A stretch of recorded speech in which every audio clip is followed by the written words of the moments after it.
I've been teaching myself to make gelato at home for the past 18 months, and this is the stainless steel shiny beauty I've been using, Musso Stella 5030. Have you ever wondered what it's like to make gelato? Are you looking for a machine? Do you wonder, does it need to be this shiny? They call it the Rolls Royce of gelato machines, and I don't know why, because it's made in Italy. So the Ferrari of gelato? I don't know. And who calls it that? Gelato commentators on Reddit, I guess. There's the little blade in the basin that freezes. So this has a compressor inside. It's got its own inbuilt freezer. Rather than freezing a bowl in the freezer yourself, when you turn the button on, the freezer in the machine turns on. This is the blade. The top flops off, and you can take it out, wash that nicely afterwards. Although I don't really use this, you do have to have it turned on for in order these buttons to work, which is a little bit annoying, but it doesn't really matter too much. And then one for the freezer compressor. Turn that on. You'd have that cool down for 15 to 20 minutes, and then this button, pop, turns on the blade. Oh, and don't put this in the dishwasher, you get these funny little lines. Doesn't really affect it, but lessons learned. There's a slight gap between the blade and the basin, which leaves a minor layer around the basin when you're making the gelato that freezes. You have to scrape this off at the end, and it could potentially slightly slow how fast your gelato is freezing compared to a commercial freezer, which commercial freezers will have a spring-loaded blade which will keep that flush against the basin, scraping it all off as you go. Move it around quite easily.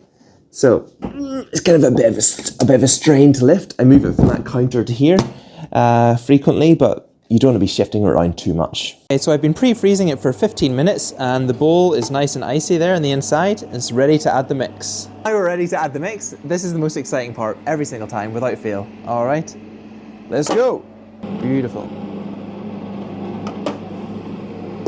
And now we wait. I like to get the gelato down to about -10 degrees before I extract it, as you put it in the deep freezer after this, and I generally find the faster you can freeze it, so get it down to a lower temperature, the smoother typically the gelato will be. So if you can get that down to about -10 degrees without the blades and everything starting to show signs of getting a bit overloaded, it's ideal really. So this is us 6 minutes in, starting to firm up a bit. Okay, so here we are at 12 minutes. And it's really firming up, starting to look good, so it still needs a bit more. So here you can see what I mean by the fine layer of gelato stuck to the side of the basins because of the gap between the blade and the side of the basin. So here we are at 16 minutes and it's looking just about right. I can't find my infrared gun, so I'm just going to use a manual thermometer to check this. -8, 8.4, 0.6. Yeah, I'm happy with that. I'm absolutely happy with that. So let's test my Rocher.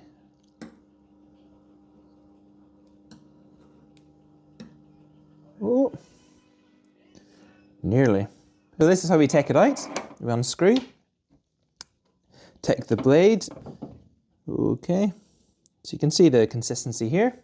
Scoop her out. So it's a fairly undignified process. Just grab it.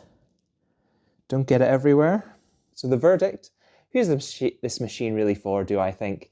I think if you're in the market and you like having the most premium, top quality kitchen appliances and you really want to have something fancy, impress your friends, family, that'll make really quality gelato, then this is what you're looking at. You can also use it.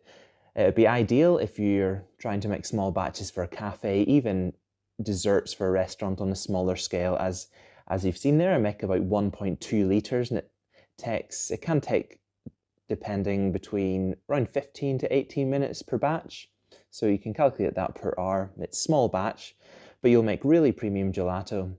Compared to a multi-thousand commercial gelato machine that can make litres at a time, the final product, to most consumers, I would say, to be honest, is negligible. Ingredients are king. You can put a turd in one of these incredible machines. You'll still just get a frozen turd out.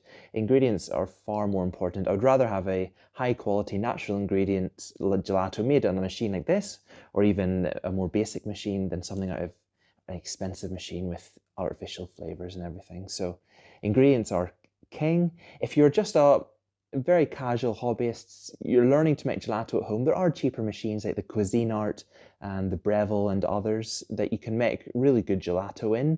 It'll probably be not quite as smooth, but the difference is not going to be absolutely vast. There's also another machine from Musso that's got a slightly smaller bowl and takes a little bit longer, I believe, to freeze, the Musso 4080, and so you can have a look at that.